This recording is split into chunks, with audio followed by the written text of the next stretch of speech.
மனோஜ் வந்து கால் வந்து நல்லா அடிபட்டுச்சு, எல்லாம் உன் கட்டிலால தான்டா அப்படின்னு சொல்லி டென்ஷன் ஆகிற. முத்து வந்து ஓ அப்படியா எந்த காலு அப்படி சொல்லிட்டு காட்டுறாரு. மனோஜ் உடனே வந்து ஓ அப்படியா அப்படி சொல்லிட்டு என்ன பண்ணுறாரு, அப்படியே போயிட்டு இன்னொரு காலையும் வந்து அப்படியே வந்து மிதிச்சிடுறாரு. உடனே அலறிறாரு, ஏங்க இப்படிலாம் பண்ணுறீங்க அப்படின்னு சொல்லிட்டு மீனா தடுக்கிறாங்க. உனக்கு என்னடா பிரச்சனை, ஏன்டா இப்படிலாம் பண்ணுறான், அவனே பாவம் வந்து கால் அவஸ்தைப்படுறான், வேணு அவன் காலை வந்து மிதிக்கிறியா அப்படின்னு சொல்லிட்டு டென்ஷன் ஆகிறாங்க விஜயா. இப்போ மிதிச்சா என்ன தப்பு அப்படின்னோடனே, இந்த பார் இந்த கட்டில் எடு முதல்ல, இந்த கட்டிலால தான் இவ்வளோ பிரச்சனை வருது, அதெல்லாம் ஒன்றும் பிரச்சனை வரல, நீங்களே போய் முட்டிக்கிறதுக்கு யாரும் சொல்ல முடியாது, இந்த கட்டில் நான் எடுப்பேன், மேலே ரூம் கட்டி தான் எடுப்பேன், நீ எல்லாம் ரூம்லாம் கட்ட மாட்டேடா, நீங்கள் என்ன சொல்லுது நான் கட்ட மாட்டேன்னு இந்த நிமிஷம் சொல்கிறேன்.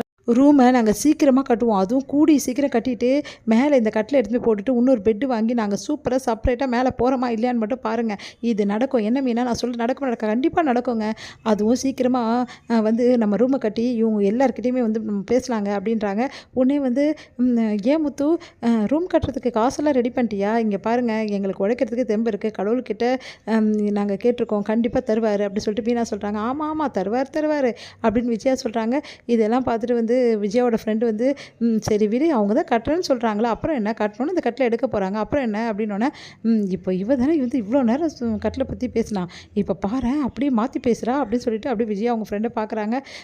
சரி விடு முத்து, உனக்கு டைம் ஆயிடுச்சுன்னா நீ கிளம்புப்பா அப்படி சொல்லிட்டு அனுப்புகிறாங்க. இங்கே பாரு விஜயா, இதெல்லாம் ஒரு பெரிய விஷயமே இல்லை, விடு மேலே தான் அவங்க போட்டுக்கிறேன்றாங்க, அவங்கெல்லாம் ரூமெல்லாம் கட்ட மாட்டாங்க அப்படிலாம் சொல்லாது விஜயா, கட்டினாலும் கட்டிடுவாங்கல்ல, கட்டும் போது பார்த்துக்கலாம் அப்படின்றாங்க. இதை கேட்டு மீனா செமையாக டென்ஷன் ஆயிடுறாங்க. சரி உங்களுக்கு இதே வேலையாக போச்சு, வந்தவங்ககிட்ட நம்மளை பற்றி சொல்கிறாங்களேன்னு சொல்லிட்டு அடுத்து மீனா என்ன பண்ணுறாங்க, அவங்க அம்மாவுக்கும் அவங்க தங்கச்சிக்கும் கால் பண்ணுறாங்க. அவங்க வந்து ரொம்ப சந்தோஷமாக இருக்காங்க. என்னடி சொல்கிறேன் அப்படின்னா, ஆமாம் அவரோட கோபம் தீர்ந்துச்சுமா, நைட்டு தான் நாங்கள் 2 பேரும் சமாதானம் ஆகிட்டோம், அவர் எனக்கு ஸ்வீட்லாம் வாங்கி கொடுத்தாரு தெரியுமா, அக்கா நிஜமாவாக்கா அப்படின்னு சொல்லிட்டு அவங்க தங்கச்சி கேட்குறேன். ஆமாம் அப்படின்னோடனே அப்பா நல்லா காலண்டி, மாமாவோட கோபம் தீர்ந்துச்சு அப்படின்னு சொல்லிட்டு ரொம்ப சந்தோஷப்படுறாங்க எல்லாரும். உடனே வந்து அது மட்டும் இல்லைம்மா, அவர் இதுக்கப்புறம் நீ சத்யா கூட பேசலாம், எந்த பிரச்சனையும் கிடையாது, நான் எதுவுமே சொல்ல மாட்டேன், அக்கா தம்பிக்குள்ளே நான் வரவே மாட்டேன்னு சொல்லிட்டாருமா, என்னாலே நம்ப முடியலம்மா அப்படின்றாங்க. நிஜமாவாடி சொல்கிற, மாப்பிள்ளை இப்படிலாம் வந்து பேசினாரு, உண்மையிலேயே தங்கம் தாண்டி மாப்பிள்ளை, ஆமாம் அவர் தங்கம் தான்மா அப்படின்னு சொல்கிறாங்க. உடனே வந்து நிஜமாவாக்கா அப்படின்னு சொல்லி சந்தோஷப்படுறாங்க அவங்க தங்கச்சியும். அடுத்து வந்து சீதாவும் வந்து அதுக்கப்புறம் சந்திராவும் என்ன பண்ணுறாங்க, கூப்பிட்டு பேசுகிறாங்க அவங்க பையனை. இங்கே பார் சத்யா, மாமா பற்றி அவ்வளோ குறை சொன்னல, இப்போ பார்த்தியா மாமா எப்படி நடந்துக்கிறாரு அக்கா கிட்டேன்னு சொல்லிட்டு, அக்கா கிட்ட உங்ககிட்ட பேசலாம் பழகலாம் எந்த பிரச்சனையும் இல்லை எனக்குன்னு சொல்லியிருக்காரு, அதே மாதிரி நீயும் வந்து தப்பான வந்து சவாசம் வச்சுருக்க, அதாவது இவ்வளோ பிரச்சனை வருது, அதனால் நீயும் மாற்றிக்கோ சத்யா அப்படின்றாங்க. அவர் சொல்கிறதெல்லாம் காற்றுல தான் எழுதி வைக்கணும், போங்க அப்படின்னு சொல்லிட்டு போகிறாரு. சரி இவெல்லாம் திருந்தவே மாட்டாண்டி அப்படி சொல்லிட்டு மனசு கஷ்டப்படுறாங்க சந்திரா. ரோகிணி என்ன பண்ணுறாங்க, ஸ்கூலுக்கு போகிறாங்க. அங்கே வந்து மேனேஜ்மெண்ட் கிட்ட பேசுகிறாங்க. இந்த ஸ்கூலில் வந்து அட்மிஷன் நடக்குதுன்னு சொன்னாங்களா, அதான் வந்தோம்.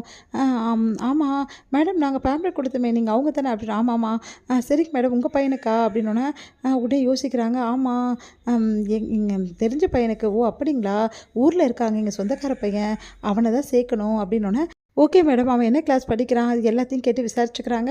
சரி இவ்வளோ ஃபீஸ் கட்டணும்னு சொல்லிட்டு எழுதி கொடுக்குறாங்க.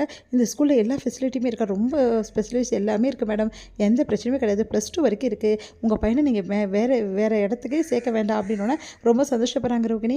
இந்த ஸ்கூலில் வந்து படித்தானா எவ்வளோ நல்லாயிருக்கும், கிறிஷு சூப்பராக இருக்கும், ஆனால் வந்து நானும் பக்கத்துலேயே இருக்கிறதால கிட்டே வந்து நானும் பார்த்துப்பேன் அவன் என்ன பண்ணுறான் ஏது பண்ணுறான்னு சொல்லிட்டு, நம்மளுக்கும் நிம்மதியாக இருக்கும், இதே ஸ்கூலே நம்ம சேர்த்துடலாம் அப்படின்னு சொல்லிட்டு, சரிங்க ஃபார்ம் கொடுக்க முடியுமா அப்படின்றாங்க. சரிங்க நாங்கள் கொடுக்குறோம் அப்படி சொல்லி கொடுக்குறாங்க. ஃபார்மை வாங்குறாங்க.